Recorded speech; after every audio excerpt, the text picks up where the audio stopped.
దాని బేస్ గానే సుదర్శన్ చక్ర అనే ఆపరేషన్ కూడా పేరు పెట్టినట్లు కూడా తెలుస్తోంది సందీప్. శ్రీచరణ్, ఇప్పటికే పాకిస్తాన్ కి మద్దతుగా టర్కీ విమానం కూడా రంగంలోకి దిగినట్టు తెలుస్తుంది. అంటే టర్కీ కార్గో విమానం పాకిస్తాన్ లో ఇప్పుడు ల్యాండ్ అయింది. అంటే దీన్ని ఏ విధంగా చూడాలి? Sandeep, your voice is not audible Sandeep. Pakistan కి మద్దతుగా టర్కీ రంగంలోకి దిగినట్లు తెలుస్తోంది. ఇప్పటికే టర్కీ కార్గో విమానం పాకిస్తాన్ లో ల్యాండ్ అయింది. అంటే ఇప్పుడు ఏం జరగబోతోంది అనుకోవాలి? టెక్నికల్ ఇష్యూ ఉన్నట్టుంది సందీప్, మీ వాయిస్ క్లియర్ లేదు సందీప్.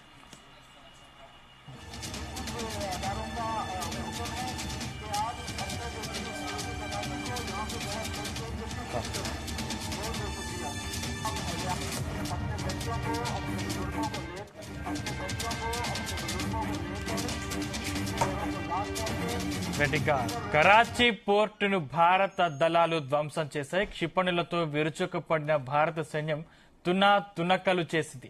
జలమార్గంలో కరాచీ పోర్టుపై ముట్టడి చేసింది. ఐఎన్ఎస్ విక్రాంత్ను రంగంలోకి దించి భారత్ మిసైళ్లతో విరుచుకుపడింది. దాంతో కరాచీ పోర్టు ఘోరంగా దెబ్బతిన్నట్లు తెలుస్తోంది.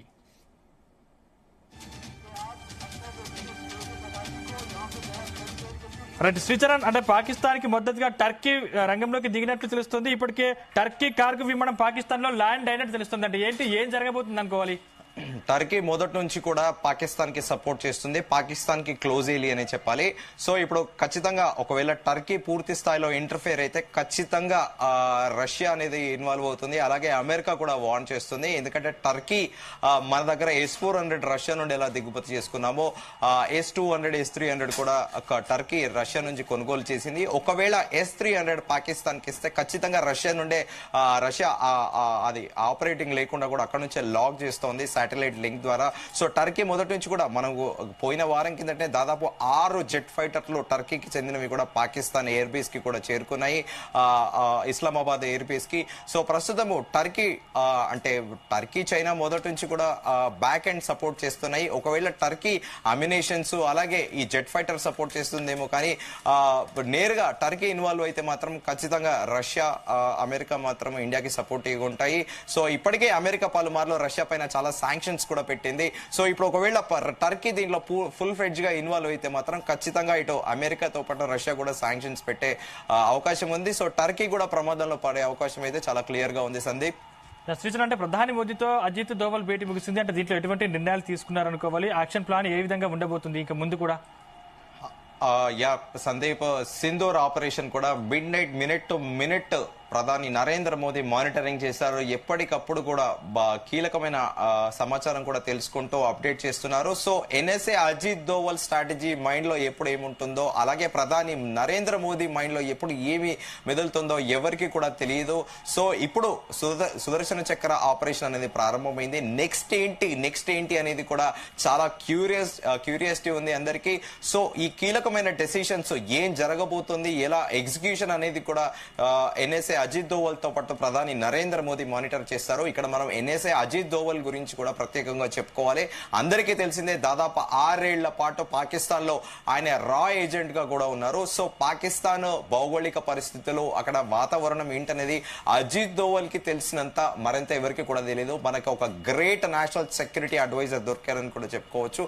సో ఆయన స్ట్రాటజీస్ అని ఆయనకి అక్కడ కొంతమేరకు తాలిబాన్ లో కూడా నెట్వర్క్ ఉందనేది కూడా ఒకటి ప్రచారంలో ఉంది.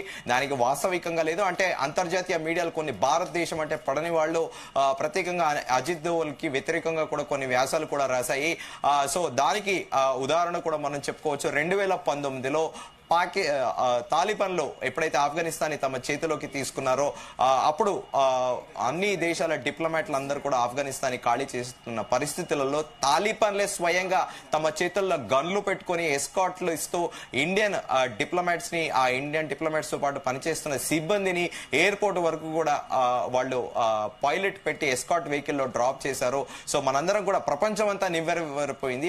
అసలు తాలిబాన్లు అంటే ఐసిస్ కంటే ప్రమాద ప్రమాదకరమైన ఛాందసవాదులు తాలిబాన్లు అని కూడా చెబుతూ ఉంటారు. అట్లాంటిది తాలిబాన్లు విచిత్రంగా భారతదేశ దౌత్యవేత్తలకి ఎస్కాట్ ఇవ్వడం ఏంటనేది ప్రపంచవ్యాప్తంగా అందరూ నివ్వెరపోయారు. సో దీనికి కూడా ఖచ్చితంగా ఎన్ఎస్ఏ అజిత్ దోవల్ స్ట్రాటజీ దీని వెనకాల ఉంటుంది. ఇప్పుడు తాలిబాన్లు తాజాగా పాకిస్తాన్ కి అగేనెస్ట్ గా నిలవడము, ఇండియాకి సపోర్ట్ చేయడం కూడా మనం చూడాలి. సో ఇప్పుడు ఈ రాత్రి మరి ఇంకా ఏం అప్డేట్స్ చూడబోతున్నాం అనేది కూడా సర్వత్రా ఒక ఉత్కంఠ అయితే నెలకొని ఉంది.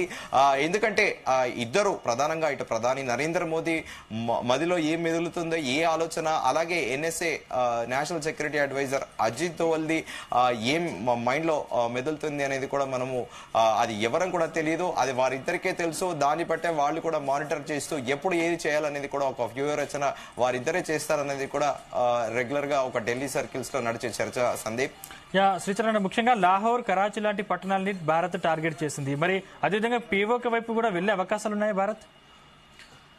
సో మోర్ దెన్ 400-500 డిస్టెన్స్ లో ఉన్న లాహోర్, కరాచీనే భారతదేశం అలవుగా కొట్టేస్తుంది. పిఓకే అనేది ఇండియాకి ఇది పెద్ద విషయం కాదని చెప్పుకోవచ్చు. కేవలం గంట నుంచి 4 గంటల్లో పిఓకేని అంతా కూడా ఆక్యుపై చేసుకునేంత సత్తా భారత భద్రతా దళాలకు ఉన్నాయి. కానీ అక్కడ పిఓకేని ఆక్యుపై ఇప్పుడు దాదాపు కూడా అందరికీ ప్రపంచవ్యాప్తంగా ఇదే చర్చ జరుగుతుంది. పాకిస్తాన్ పిఓకేని ఖచ్చితంగా భారతదేశం ఆక్యుపై చేసుకుంటుంది అనేది చర్చ నడుస్తుంది. కానీ దానికి కొన్ని ముందస్తుగా అంటే చర్యలు కూడా తీసుకోవాలి. దాంతో పాటు కొన్ని సమస్యలు కూడా వచ్చే అవకాశం ఉంది. ఎందుకంటే ఇన్ని రోజులు వాళ్ళు పాకిస్తాన్ ఆక్యుపైడ్ కాశ్మీర్ లో ఉన్న ప్రజలందరూ కూడా దానికి సపరేట్ కొంత పిఓకేలో కూడా సపరేట్ దేశం ఉంటుంది, అంటే సపరేట్ దానికి ఒక ప్రైమ్ మినిస్టర్ ఉంటారు. కానీ దాంట్లో ఎంతమంది పాకిస్తానులు ఉన్నారు, దాంట్లో ఎంతమంది ఇండియన్స్ ఉన్నారు, మళ్ళీ అక్కడ ఎంతమంది స్లీపర్ సెల్స్ ఉన్నారు, అండ్ అక్కడ మళ్ళీ ఎంతమంది తీవ్రవాద సానుభూతి పరులతో పాటు ఎన్ని స్థావరాలు ఉన్నాయి, ఎన్ని మదర్సాలలో ఏం జరుగుతుంది అనేది కూడా ఒక ఛాలెంజింగ్, అది ఒక సరికొత్త ఛాలెంజ్ అనేది భారతదేశానికి ఉండబోతోంది. ఎందుకంటే అందరినీ రెగ్యులర్ గా మానిటరింగ్ చేయడం కూడా సాధ్యమయ్యే పని కాదు. సో ఈ నేపథ్యంలో ఒకవేళ పిఓకే ఆక్యుపై చేసుకున్నా కూడా ఖచ్చితంగా మినిమం 1-2 ఇయర్స్ రెగ్యులర్ గా మానిటరింగ్ చేయాల్సిన పరిస్థితి అయితే ఖచ్చితంగా భారతదేశానికి ఉంటుంది. Sandeep, right, thank you. దీని గురించి చెప్పుకోవాలి. ఇరాన్ కి మనకి ఒక బయలాటరల్ ఎంగేజ్మెంట్స్ లో దాంట్లో ఎంగేజ్మెంట్స్ లో ఒక కీలక నిర్ణయం తీసుకున్నారు. అప్పట్లో యూజువల్ క్రూడ్ ఆయిల్ లో డాలర్ లో ట్రేడింగ్ అనేది కూడా చేస్తూ ఉంటారు. అమెరికన్ డాలర్ లోనే ఇప్పటికీ అంటే Gulf countries crude oil produce చేసినా కూడా చమురు బావులు సౌదీ అరేబియా గానీ ఇరాన్ లో గానీ ఇలా ఉన్నా కూడా ఖచ్చితంగా దానికి సంబంధించిన దిగుమతులు గానీ కొనుగోలు గానీ చేయాల్సింది యుఎస్ డాలర్ లోనే.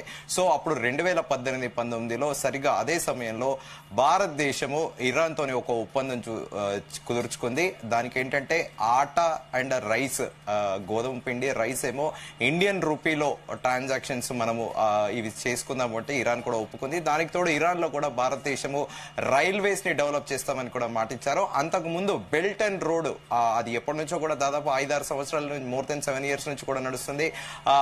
చైనా యూరోపియన్ కంట్రీకి మన ఇండియా మీదుగా మన ఇండియన్ బార్డర్ మీదుగా కూడా బెల్ట్ అండ్ రోడ్ అనేది ఇనిషియేట్ చేసింది.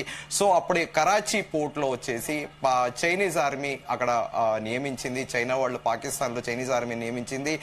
అది జియోగ్రఫికల్ గా అంటే మనం టెక్నికల్ గా కూడా చూసుకుంటే కరాచీ పోర్ట్ అనేది అప్పర్ పార్ట్ లో ఉంటది, మన గుజరాత్ పోర్ట్ అనేది డౌన్ పార్ట్ లో ఉంటది. సో ఎప్పుడైతే ఇండియా ఇరాన్ తో ఒప్పందం కుదుర్చుకుందో అప్పుడు ఏం చేశారంటే ఇండియా అక్కడ పోర్ట్ ని చాబార్ పోర్ట్ ని డెవలప్ చేయడానికి కూడా ఇరాన్ ప్రభుత్వము భారత్ ని కోరింది. సో ఇమ్మీడియట్ గా భారతదేశం వెళ్లి ఆ చాబార్ పోర్ట్, ఇరాన్ లో ఉన్న చాబార్ పోర్ట్ ని డెవలప్ చేయడము, అప్పుడు కరాచీ కంటే అప్పర్ పార్ట్ లో చాబార్ ఉండడము. సో సైకలాజికల్ వార్ఫేర్ అనేది భారతదేశము 2018 నుంచే మొదలు పెట్టింది అని కూడా చెప్పుకోవాలి. ఎందుకంటే కరాచీ పోర్ట్ మనం ముందుగా 3 days బ్యాక్ కూడా ప్రిడిక్ట్ చేసాము. పాకిస్తాన్